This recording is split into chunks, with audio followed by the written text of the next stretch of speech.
Are we gonna do a blooper reel out of this? We should totally do a blooper reel out of this. Only you. That's how it's gonna be one awkward interview.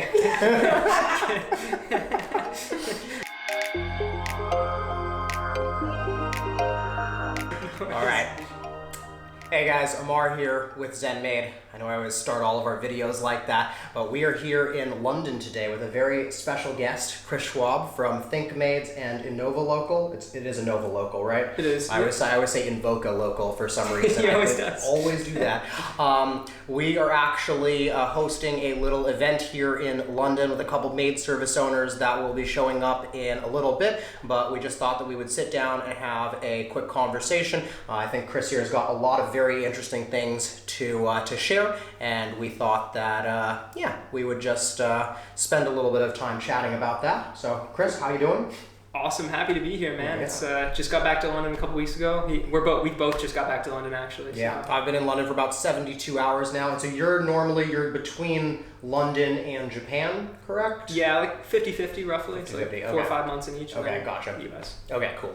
And so what we essentially wanted to focus on, I guess, for this conversation, it's meant to just sort of be a fireside chat, not too much structure here, but Chris runs multiple companies remotely between ThinkMaids and Inova Local that, he's obviously in different places and his team is elsewhere, and so that's something that I think a lot of maid service owners are aspiring to, whether that's because you want to join me on the beach in Thailand or because you want to spend more time with your family. I think that most people that are starting a maid service are not looking to 10 years from now either be in homes cleaning or have to be in the office. I think a lot of people enjoy those parts of the business, but ultimately I feel like you want to have the option to be anywhere in the world and for your business to be functioning essentially. Of course. Was that your goal from day one? Because if I remember correctly, actually, I guess if you want to tell us your story on ThinkMaids and sort of how you got to where you are with that'd probably be a good start. Sure. There actually is a fireplace too, by the way, guys, which is cool. But there's no fire, but. Not yet. So it's a side chat, not a fireside chat. Yeah. But, we'll see how the rest of the afternoon goes. We have lighters. Cool, true. So I'm not your typical cleaning business owner. I think most cleaning business owners, maybe not the newest generation our age, but most cleaning business owners, they kind of got into it as a family trade or as a career type of thing, where I actually started my cleaning business to be free from the beginning. So I was in university at the time a few years back, and I knew I didn't want to do the corporate life, and I knew exactly what I did not want to do, just not what I wanted to do. Mm-hmm. I was kind of signed between web development and any type of business, but I didn't want to do your typical app software type of company, because that was always the startup world in the news, and the whole $100 million, billion-dollar company thing didn't actually appeal to me at all. I just wanted a business that would allow me to be free, a lifestyle business. And I just happened to see a Reddit post on starting a cleaning business, and it really resonated with me because the whole community who were building their own cleaning businesses on Reddit were making it seem so realistic. It wasn't this thing that was you had to know how to clean a house, you had to know how to do all these expert things. And it kind of stuck in my mind, and I just started thinking about it more and more over the next couple of months. And I thought, I'm in my final year of university, why don't I just treat it as a side project, not treat it as a full business that I'm doing 24/7, but why don't I try and start this cleaning business just for 2 hours a day, 3 hours a day in my spare time, and see if over the next few months I can make a profit and I can build some base of customers. And that's kind of how the mindset that I went into the cleaning business with was, will this be a business that I can eventually have manage itself and that will allow me to be free, so it won't be tied down to it. And I know maybe that's a little unconventional. Most cleaning business, even painting and lawn care business owners, you don't really think of that business as one where you can run it remotely. You think of it as one where you're going to be tied to it your whole life, and you're going to pass it down to your family, right? Maybe you'll work in your business for 30 years and then pass it over, but you're always going to be in that town or that city. And so I started thinking about ways that I could take this kind of unusual business model and I guess force my dreams onto it. Yeah. But yeah, that's kind of the mindset I went into it with. Yeah.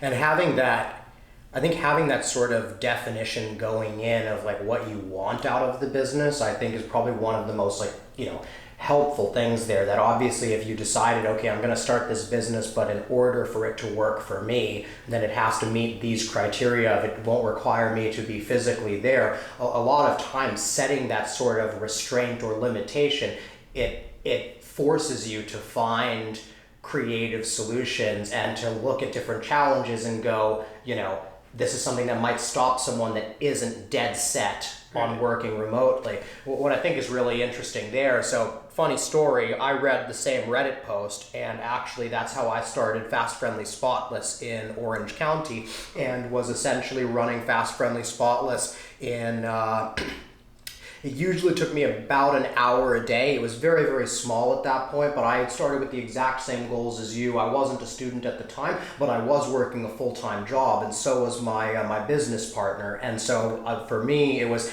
the end of the day, checking all of our bookings, calling back the people that needed to be called back. And really, it was only if something went wrong at a cleaning in the middle of the day that I would actually have to be doing anything. And we used AdWords, booking forms, all of that. But what I think is quite interesting and funny about that is what you just outlined is pretty much the exact reasons that I started Maid, that me and my business partner, the goal was to just be able to create a company that we could run from anywhere in the world. That to us, that was the definition of a successful company, just being able to pay our bills from wherever we wanted to be. But very quickly, similar to you, Maid really became about how do we create a software that allows maid service owners to do exactly that, right? That's why we're so focused on automation and everything. The idea is, Roman and quite a few of our customers that we've profiled actually, travel around and run their maid services no matter where they are. And Roman, for example, I think he has 24, 28 cleaners or something in Minnesota now. Yeah, he's grown a lot.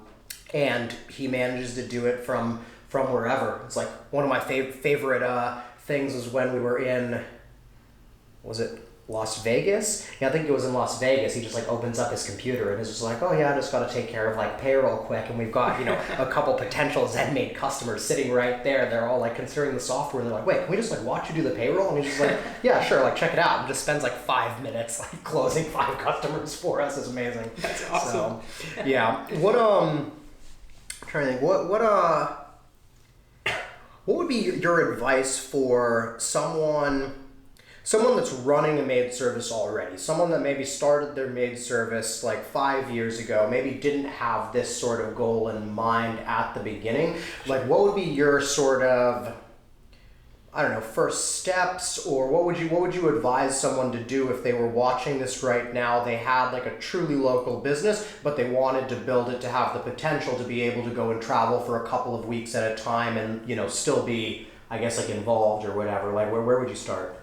Yeah, I'd say there's probably 2 big things to keep in mind before you even start. Yeah. And then when you get started, it'll make a lot of sense. Yeah. The first is you can do way more work more efficiently, but you're not an efficient worker right now. 99% of the people watching this, you will not be an efficient worker with your time, and so you're spending way more time on things that you don't need to be spending time on. So it's kind of like the 80-20 rule.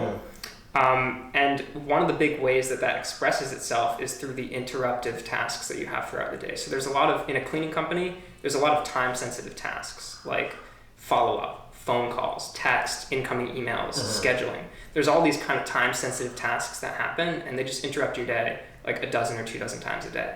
And it's those tasks that you really need to get under control first. Because if you can get those tasks under control, you're going to find that you don't need to work 8 or 10 hours a day. You need to work an hour and a half or 2 hours a day on your business. Because a lot of the time in a cleaning business, you're sitting around waiting for stuff to happen, right? You were able to run your cleaning business with a full-time job because you were focused and you didn't let those interruptive tasks get ahead of you, right? You didn't make them your whole day like a lot of cleaning business owners do. So the first thing to keep in mind is the interruptive tasks you really need to, and I'll talk about this more in a little bit specifically, get under control. And the other big thing to keep in mind is if you ever want to run your business remotely, the exact same thing that you need to run your business remotely is the exact same thing that you're going to need if you ever want to scale your business anyway. Yeah. If you've ever seen any big company in the world the CEO travels a lot all the time because they don't need to be there. They have a team built out, right? And so the only way to grow your business effectively, the way I like to say it, is you should be able to walk away from your business and it doesn't burn down, right? So, and the way you do that, and I can expand on this a little bit if you want, is through the sacred arts of automation and delegation. You have to be able to learn to make your business run efficiently as much as you can without human interaction. And then for the tasks that need it, you have to be able to teach people to run it for you when you're not there at those tasks, like phone calls. Yeah. The worst thing in the world. You just get like immediately angry, right? Yeah. Like, I want to talk to a person. So there's certain things you should not automate in your business, but a lot of it you can. Yeah. And I mean, Amar, you're the expert on automation. Yeah, the automation and delegation thing I think is really really important. The other thing that I think, I mean, you're talking that you need that to scale, of really being able to successfully run any company remotely comes down to systems and process, right? Is a lot of businesses, particularly a maid service, are going to be like human, like resource heavy, and having the systems and process in place, the proper delegation, so that if one cleaner leaves, another cleaner can come back in and can take over the job. Or with office managers, for example, with if you are running your maid service remotely, but if one person in the company leaves, then you've got to come back and just deal with everything.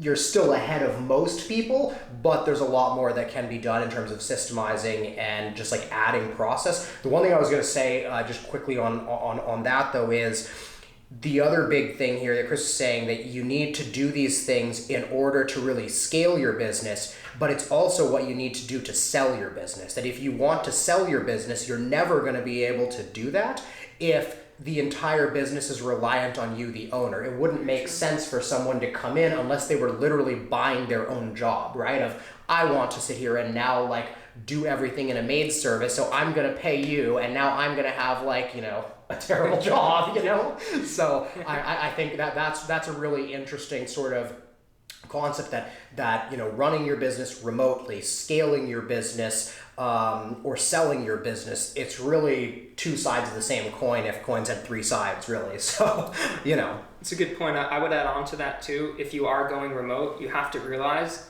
that it's a requirement to have someone else there handling stuff for you, because you literally won't be able to. I live in Japan. My cleaning company is based in DC. There's a 13 to 14 hour time difference, right? So I'm going to bed when everyone's waking up to work.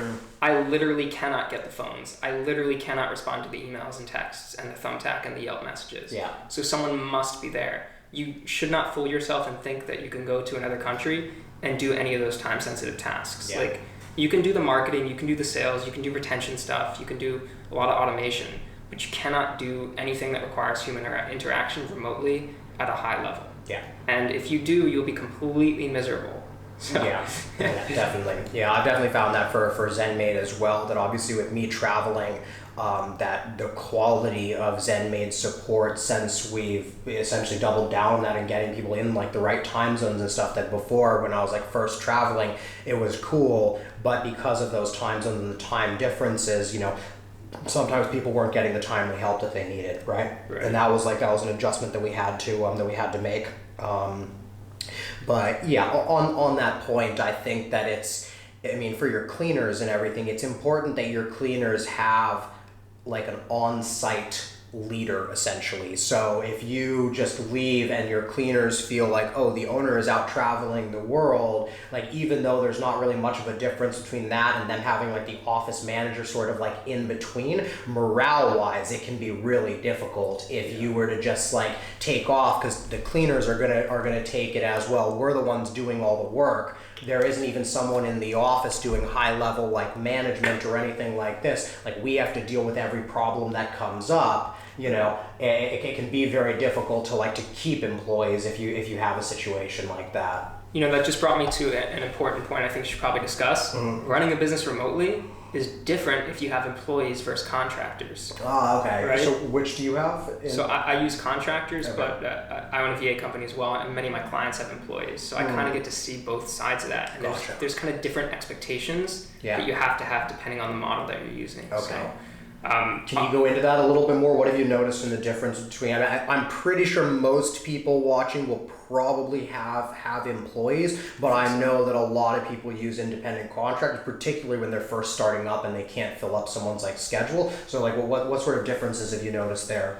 Sure. It seems like people until they get to 30 to 40K a month use contractors, and then most seem to go employees. But quality control issues, I presume. But the big differences I notice are the company culture and the expectations that you set. So if you're using contractors like I do, my teams don't actually have contact with each other except when there's an occasional clean where I make a special clean. We're in DC, so occasionally we get like a politician or something. We'll put our two best teams together. Yeah. So for the most part, our teams don't know each other, and there's no centralized company culture. Okay. And so they're not getting demoralized the same way as employees would, because contractors are used to being independent, right? Mm-hmm. They're fine doing that. Yeah. They don't care if I'm not there for 6 months. They just care you're sending them work. But with employees, and I've talked with some of my clients about this, if you've been in your business 20 to 25 years, right, or even 5 years, and your employees all know you and they've got a great relationship with you, and then suddenly over a few months you pack up and go, and they're going to feel like you're forgetting about them, or like that you don't care as much as before, and it can be very demoralizing, and it can really have a negative impact on your company culture unless you start to set the expectations of how it's going to work and check in with them regularly, and have someone, an office manager or a star team that you really like, take over the role of being that sort of morale person in your company. I don't know what you would call that, but okay, that makes sense. The other thing, real quick on that, the other big difference is supplies. If you're contractors, of course, you don't need to worry about supplies. But if you're running it remotely and you don't have an office and you have employees, it's a little bit more difficult, because they usually come to your house or something for supplies. What we advise people with employees to do is just use Amazon Prime or something to deliver the supplies direct to their house. Yeah. Maybe it's a little more expensive, but the freedom it buys you is totally worth it. That's actually one thing that I definitely want to touch on quick. So it's funny you mentioned Amazon Prime. I wrote an article about that probably 4 or 5 years ago that maid service owners did not like because of exactly that it's just more expensive. But one thing is, if you are trying to run like the company remotely, it's not going to be as profitable, and you're always going to make better margins if you do all of the work yourself. And so I think that when you're running it remotely, it should be figuring out essentially how much you want to be making and having, I want to say almost a sort of a set aside budget or whatnot, that a lot of people, when they try to do this, they still try to focus on just maximizing profits as much as possible. But if you're trying to, become like free, you have to be willing to take lower margins in certain situations. And I think that Amazon Prime and the convenience of that is worth the extra cost, right? Sure. That you may have to get a slightly more expensive phone system so that, if necessary, you can make calls from abroad or whatever it might be. And like in that situation, you're literally buying your freedom. And it's totally worth it, man. Yeah, it's totally worth it. Yeah. Did you get Project 5? I did not, but only because when I found out about Project 5, I had just bought like a new phone for $500, maybe like 2 months before, and it wasn't one of the ones that was supported. Project 5, for those of you guys that don't know, is a new thing from Google that essentially allows you for, I think it's $60 a month, that you can get like one phone number and like data on your phone that you can use pretty much anywhere in the world, I think. I mean, it's a huge number of countries, so. It's super cool. Like they connect with the strongest network in every country that you're in. It's just really cool. But small tip, if you're going remote, don't buy a new phone like Amar. Before you do, check out Project 5. Yeah, definitely. I actually have one quick thing to say about just returning back to the expectations. It was just in my head. Yeah. So when you're setting expectations with people, one thing I like to do, I actually took this from Tim Ferriss. If you guys are not familiar with him, he's like kind of like a productivity, remote type of guru type of guy. And one thing he did with his business, which I started doing as well, is giving your staff like a fund. Like, like I give my managers like a $250, $300 fund a week, and you can scale it to where you are. That can sound like a lot right now. and just say like, look, don't bother me if it's less than this amount. If the cap is $300 and it's $119, you can refund, you can discount, you can do whatever you want. Like, just fix the problem and like, don't bother me. Yeah. So give them a up fund to be independent. Yeah. I don't know if I can say that. But no, you totally can. Yeah. And slowly, especially if you've been in the cleaning business, this is if you're newer, like less than 5 years, you don't really need to do this. Although I still recommend it. But if you've had a cleaning business over 5 years and you want to go remote, when you get your team in place, don't just take off after a certain date. Yeah. Slowly train them. So take 1 day off a week, then 2 days off a week, then 3 days off a week. So slowly get them used to it over a few months. Yeah. And then it will be natural for you to go away. Don't just say January 25th, I'm gone. Yeah. That is not a good way to do it because there's a lot of confusion and chaos after. Yeah, definitely. And I think there's a couple of things to actually unwrap there, because the last point that you said was one that I had in my head that I wanted to make as well, is that the best thing that you can do is, if you're trying to start working more remotely on your maid service, is stop showing up to the office on Mondays or stop showing up to the office on Fridays. And that doesn't mean that you actually have to take the day off, but what you do is you start working from home on those days, and it allows you that if there is an emergency with supplies or there's something that happens that you weren't prepared for, you're nearby, you can go into the office, you can fix the problem. But then the big thing is the documentation, that you can go, okay, this was a problem. How would I have dealt with this if I had been in Japan? Who on my team could have dealt with this? And that's how you really begin to identify maybe the weak points in your system, right? The weak points in your processes, and you can begin to identify where things can potentially go wrong. That Tim Ferriss, I was going to talk about that as well, that the 4-hour work week, completely changed my life. Great book if you guys want to go check that out. Big on like mindset, lifestyle, all of that. But he essentially talks about, like a lot of those concepts, right? And then the other thing was, with what you were saying on a up fund, is we have this with ZenMaid now. Is for ZenMaid, for a while, I was dealing with all of the refunds and stuff, or someone would ask for a refund and our support team would come to me and go, hey, can we give this person like a refund? And so at some point I was just like, look, like if they're asking for 1 month refund, then don't bother me with it. Just send them the refund and then let me know afterwards. And I think that's what I was going to add on to what you were saying. Is so when you give a fund to your office manager, to your cleaners, whatever it may be, it's, if you can fix this problem for less than this amount of money, then go ahead and do it. But the one thing that actually Tim Ferriss talks about in the 4-hour work week is you don't have them just do that, particularly in the beginning where you don't know about the situations. What it is you say, for less than $100, fix the problem.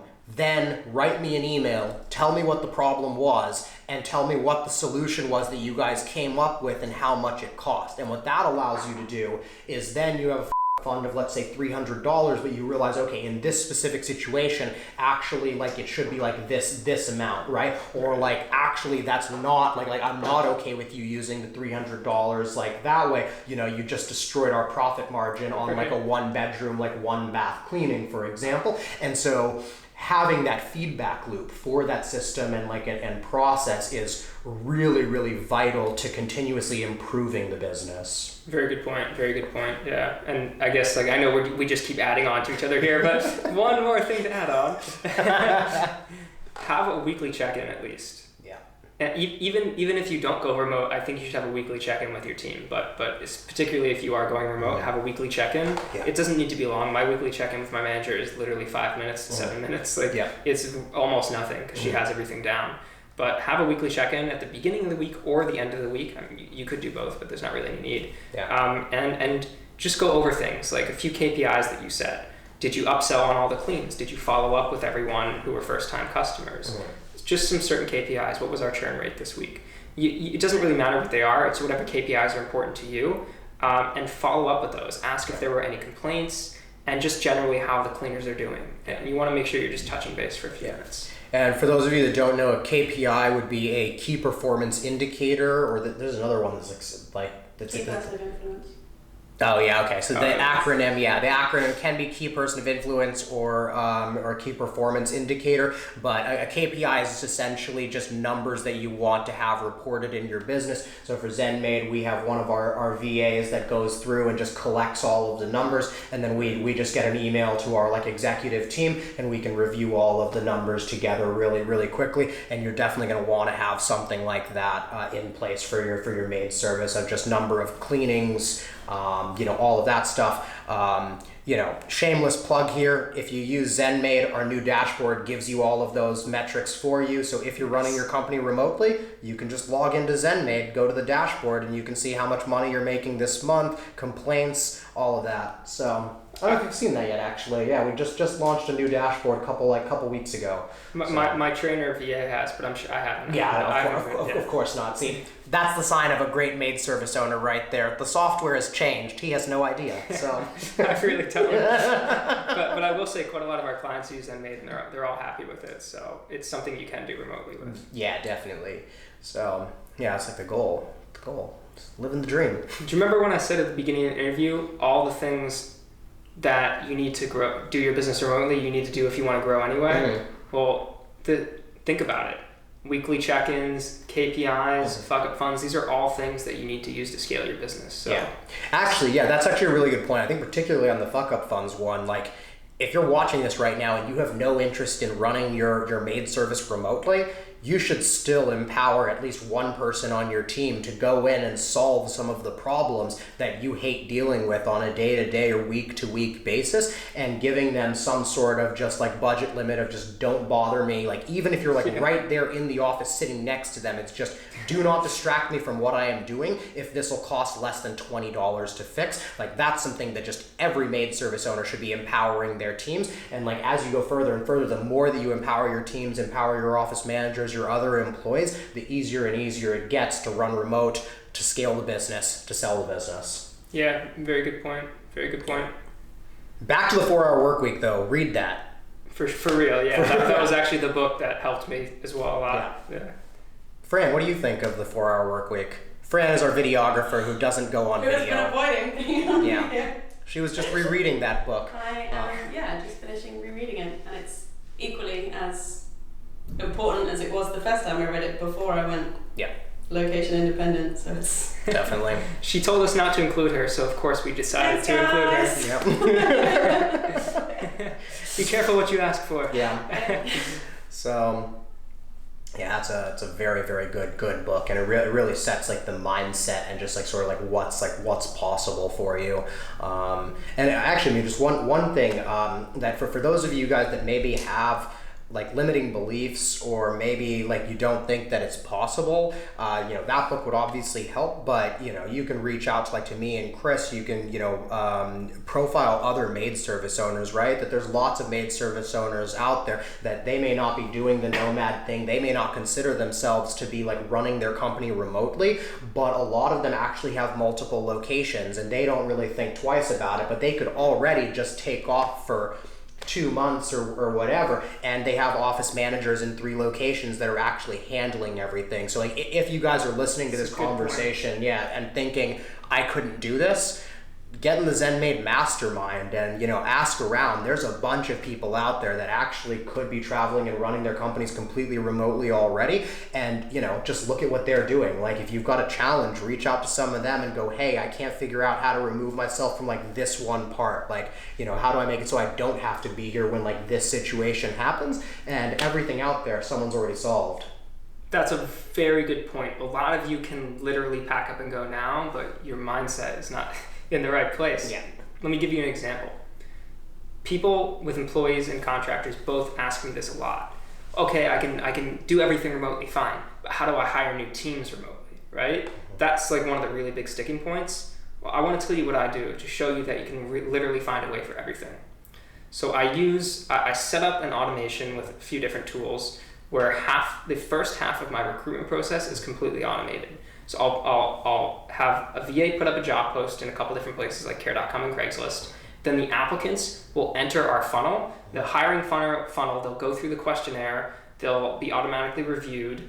They'll go through the paperwork. They'll sign the paperwork in the portal. They'll watch an expectations video. they'll go through the whole hiring process up to the final stage without our involvement at all. They'll even use a calendar link to set up a calendar for when they'll show up for a trial clean with us, and we don't even have to call them for it. Yeah. The last part is the part that you need to be a little bit outside the box for. So if you're hiring a team remotely, here's what I do. We don't have an office in DC, so there's no office that they can come in and clean. What we did instead was we contacted a few of our favorite customers who really love us, and we offer them a free cleaning in exchange for them evaluating our trial cleaner for us in a real life situation. Interesting. Okay. So they'll basically get a free clean, a deep clean, and they basically evaluate if the cleaner was on time, if they were polite, if they brought the right supplies, anything that happens during the cleaning, how good they actually were at the cleaning itself, and any other thing that happened of note. And then we'll use their evaluation to decide if we're going to bring that cleaner on our team or not. So they don't actually need our involvement in it. We just need a few trusted people throughout the process to make sure that you're doing it properly. And I'm betting that some people that are watching this right now are thinking, well, like that won't get me as high quality cleaners. Like if I don't meet them in person, then how will I know if they're any good? And so this is one of those times where, you know, those people that are thinking that, like, you're absolutely right. Like the way that Chris is doing the hiring process, it is very automated.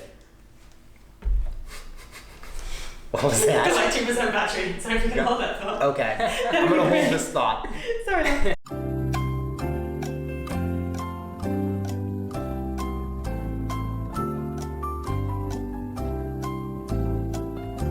Recording? It is. Okay. We're back. We just took a little break. I hope you guys enjoyed the commercials.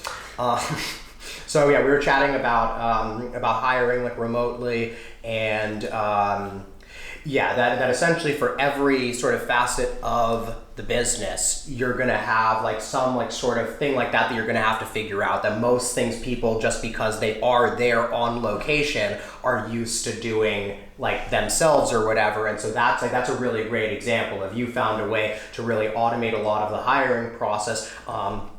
And I mean, what I really like is that what you were just talking about, you could take that entire part of the hiring process, like right up until you have the customers doing the evaluation for you, and anyone watching this that's running their own maid service on location, that they're there, would really benefit from that. And then if you're still, you know, there in your maid service, you can do like the final evaluation or whatever.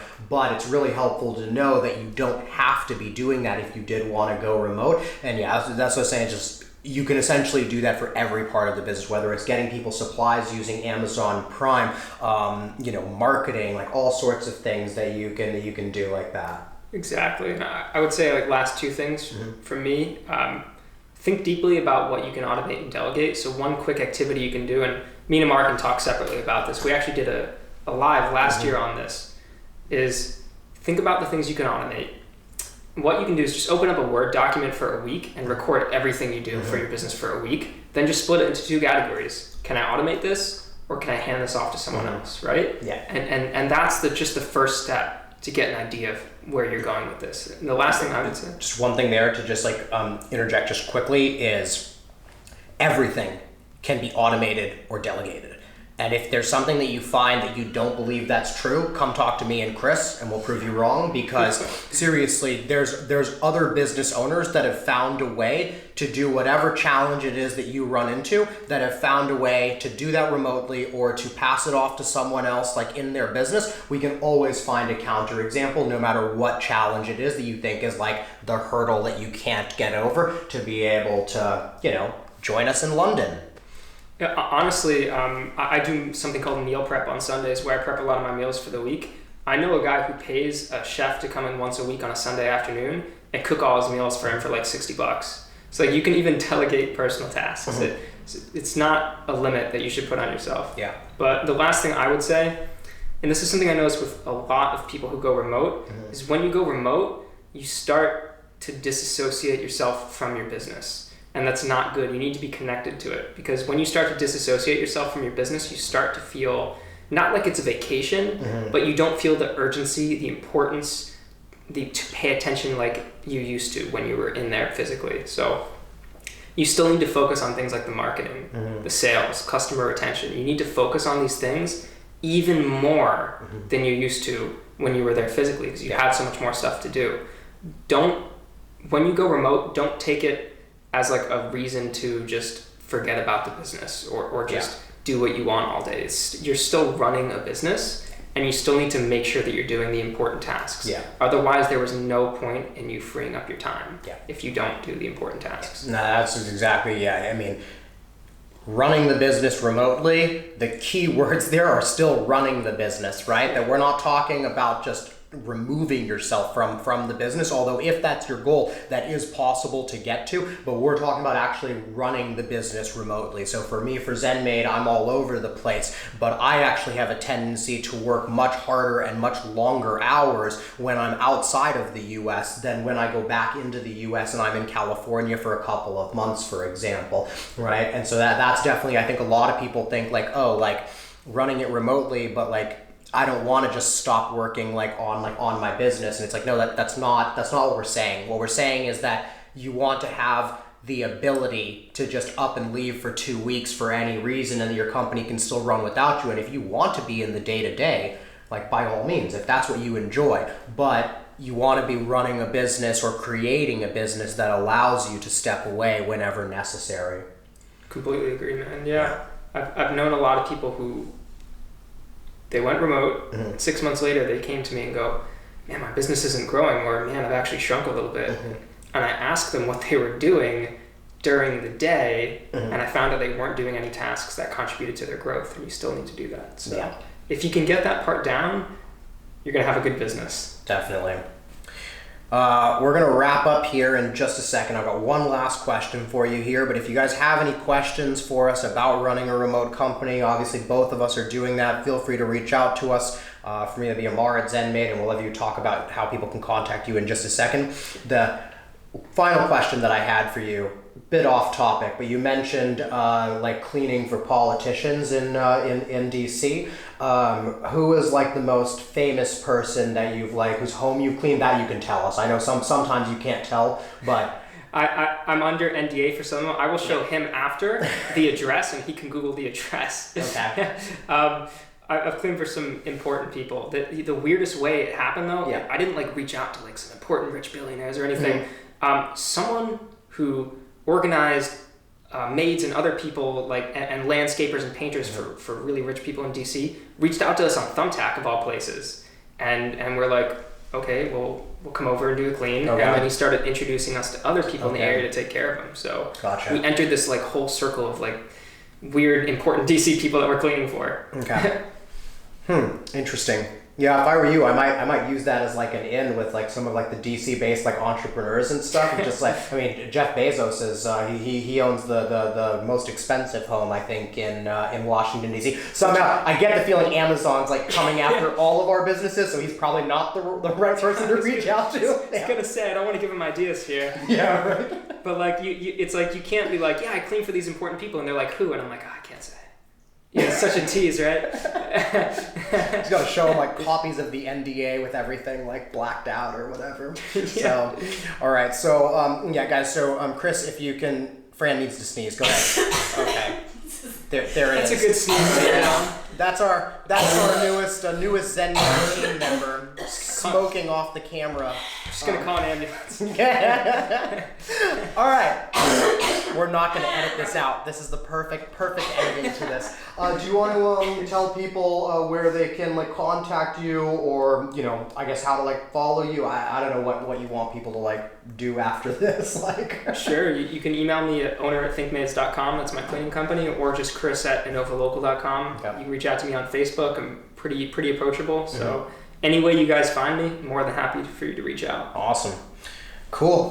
So we will be probably doing a follow-up video to this in a couple of days, but if you want to reach out after watching this, feel free to let us know if you have any follow-up questions, any things that Chris and I have mentioned today that maybe you want to go into or you want us to go into more detail on. We'll be recording again in about 2 days and just be doing a quick Q&A, answering some more questions and stuff. So feel free to reach out. Cool. Thanks again for tuning in, everyone. If you want to learn more about Chris and the virtual assistant services that he offers, visit InovaLocal.com. And of course, if you're not already a happy ZenMaid customer, learn more about our software at ZenMaid.com. Chris, thanks again for coming in. It's so cool to meet this guy. We've been trying for a year. Yeah, after 3 or 4 years of. I guess it has been a couple of years now. Yeah, since we've at least connected on Facebook and everything. So cool. We miss you guys.